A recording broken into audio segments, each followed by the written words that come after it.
नगर पंचायत सिवरी नारायण में अध्यक्ष के कार्यकाल 1 वर्ष सफलतापूर्वक पूर्ण होने पर पत्रकारों से बातचीत के दौरान बताया। नगर में 30 बिस्तर वाला अस्पताल, अस्थि विसर्जन के लिए एक उचित स्थान तथा शॉपिंग कॉम्प्लेक्स और रामबन गमन परिपथ हमारी उपलब्धियों में से प्रमुख उपलब्धि हैं। नगर पंचायत का कार्यभार ग्रहण करने से लेकर आज तक हमने नगर के चौमुखी विकास के लिए अनेक योजनाएं तैयार की, जिनमें डॉक्टर अंबेडकर मंगल भवन का कार्य पूर्ण कर लिया गया है। जल आवर्धन योजना के लिए शासन से 950 करोड़ की स्वीकृति मिल चुकी है।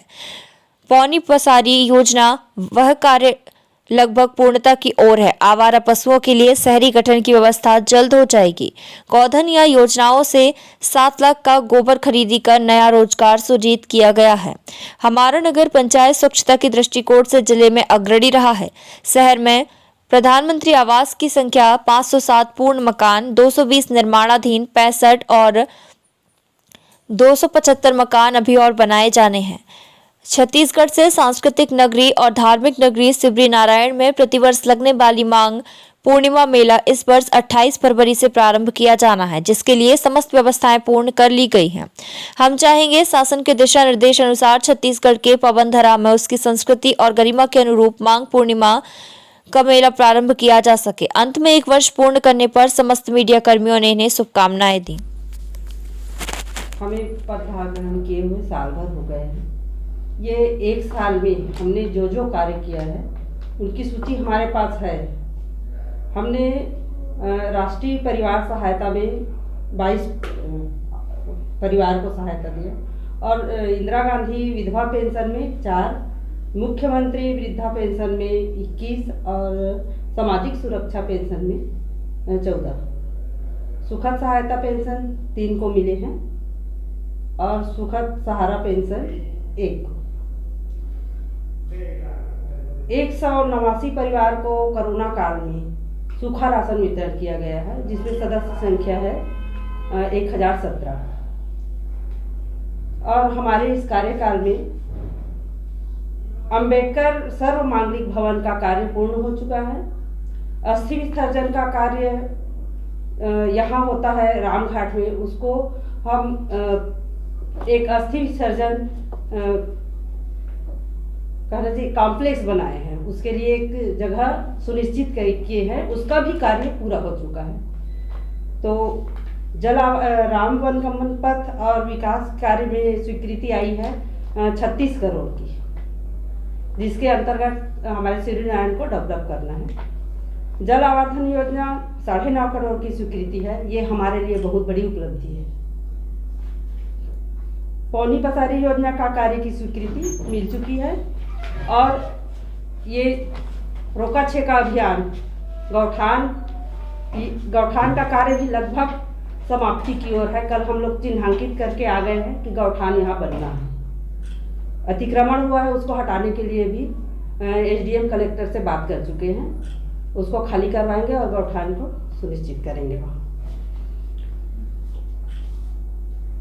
इसको मवेशी को घोषणा पत्र में लिखा हुआ था कि जैसे सरकार आएगी यहाँ आपकी, तो फिर से सिवरी नारायण में मवेशी बाजार लाया जाएगा। तो कब तक बनाकर रखे गए पशुओं को चारा पानी की भी व्यवस्था की गई है। गौठान न्याय योजना के अंतर्गत पशुपालकों को गोबर क्रय विक्रय 3.5 टन गोबर क्रय तथा लगभग 7 लाख का भुगतान पशुपालकों को किया जा चुका है। स्वच्छता के क्षेत्र में जांजगीर चांपा जिले में हमारा नगर अग्रणी है। स्वच्छता के क्षेत्र में और हमें क्या करना है, इसके लिए हमारे पास कर्मचारी कम थी, जिससे हम उतना स्वच्छ नहीं रख पाए। इसके लिए भी हम मांग कर चुके थे, जिसकी स्वीकृति हो चुकी है। अन्य पदों की भी यहाँ पोस्टिंग हो गई है।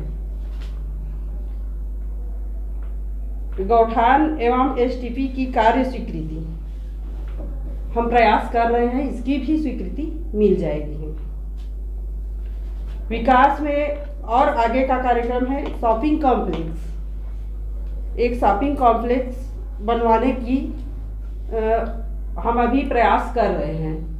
आशा है वो भी जल्द ही पूरी हो जाएगी। विद्युत पोलों में को बदला गया है और नए ट्रांसफार्मर स्थापित कर दिए गए हैं।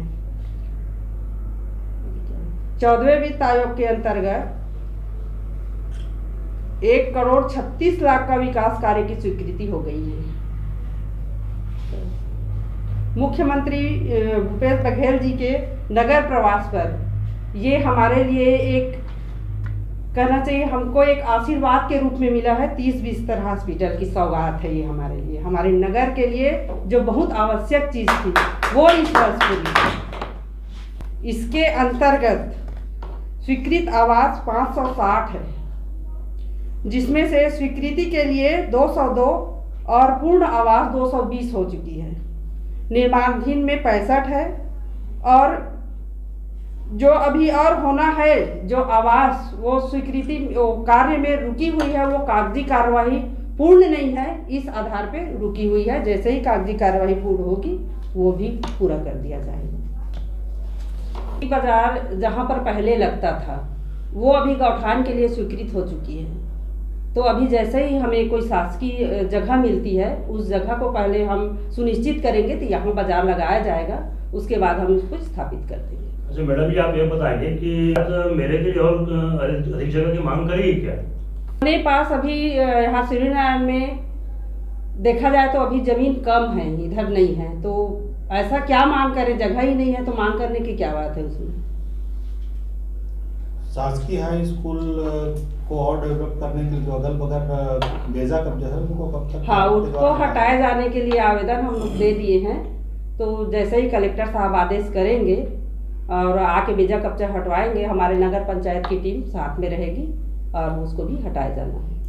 मैडम, जैसे पिछले वर्ष कर मुक्त मेला की मांग उठे लोगों द्वारा, जिससे और मेला अधिक भरा जा सके, ऐसा कुछ सवाल है कि आपके द्वारा इस बात? हमसे जितना हो सकेगा हम उसके बारे में जरूर करेंगे। और मैडम, वही नगर पंचायत सूर्यनारायण 15 किलोमीटर के दायरे में सबसे बड़ा व्यापार केंद्र है, लेकिन व्यापार केंद्र होने के साथ यहाँ यात्री प्रतीक्षालय नहीं है, जिससे यात्री काफी परसेंट इस्तेमाल। हाँ, ये इस बारे में हम सोच ही रहे थे, ये करना बहुत जरूरी है क्योंकि पर्यटन का क्षेत्र बन गया है। बाहर से आए हुए लोगों के रुकने ठहरने और खाने पीने की व्यवस्था के लिए एक भवन का निर्माण करवाया जाएगा। मेला को लेकर के क्या कुछ अभी छत्तीसगढ़ शासन के द्वारा आदेश कुछ प्राप्त? अभी ऐसा कोई आदेश नहीं आया है मेला लगेगा कि नहीं लगेगा, लेकिन मेला लगेगा इतना हमको आशा है। और ऐसा हो नहीं सकता, मुख्यमंत्री जी सूर्यनारायण को इस तरह चिन्हांकित किए हैं और मेला के वजह सूर्यनारायण मंदिर और मेला, इसी की वजह से राम वन गमन पथ यहाँ चिन्हांकित किया गया है। तो मेला को ऐसा नहीं मान सकते कि मेला नहीं लगेगा, मेला होगा ही होगा। वही नगर पंचायत सूर्यनारायण में प्रधानमंत्री आवास योजना दिया जा रहा था, कितना कुछ उनका किस्त बचा है, इस मामले में थोड़ा जानकारी देंगे? किस्त उनका बचा है जिनका कागजी कार्यवाही पूरा नहीं हुआ है, और जिनका जैसे जैसे कागजी कार्यवाही पूरा होते गया है सबका देते गए हैं हम। किस्त में कोई कमी नहीं, हमारे तरफ से किसी भी प्रकार की कमी नहीं हुई। बाढ़ पीड़ित लोगों को अब तक उनका मुआवजा नहीं मिला, इस पे आपकी क्या राय है? कोशिश तो करते हैं कि मिल जाए, लेकिन क्या है, ये अभी कंप्यूटर का ज़माना आ गया है तो कंप्यूटर नेट नहीं पकड़ रहा है करके पटवारी लोग बोलते हैं, जैसे पटवारी RI सब वेरीफाइड करेंगे मिलते ही जाएगा सबको। ये हमने वो पट्टा के लिए आवेदन दिया था, विधानसभा अध्यक्ष को भी दे दिया है और मंत्री जी डहरिया जी को भी दिए थे कि इस तरह का अवैध पट्टा वितरण किया गया है, जिसकी कार्यवाही पूरी जानकारी के बाद की जाएगी। अम्बेडकर और चले गया है, भेज चुके हैं हम, बहुत जल्दी इस पर स्थापना किया जाएगा। अंधेरों में लगातार अवैध रेत का उत्खनन होता है, इस मामले में अधिकारियों को भी शिकायत होता है, लेकिन अभी तक कोई कार्रवाई उन पर नहीं करती। हमारे तरफ से हम कलेक्टर वगैरह को जानकारी दे चुके हैं इस बात की, और जब तक वहाँ से कोई आदेश नहीं आता है हम इस मामले में कुछ नहीं कर सकते।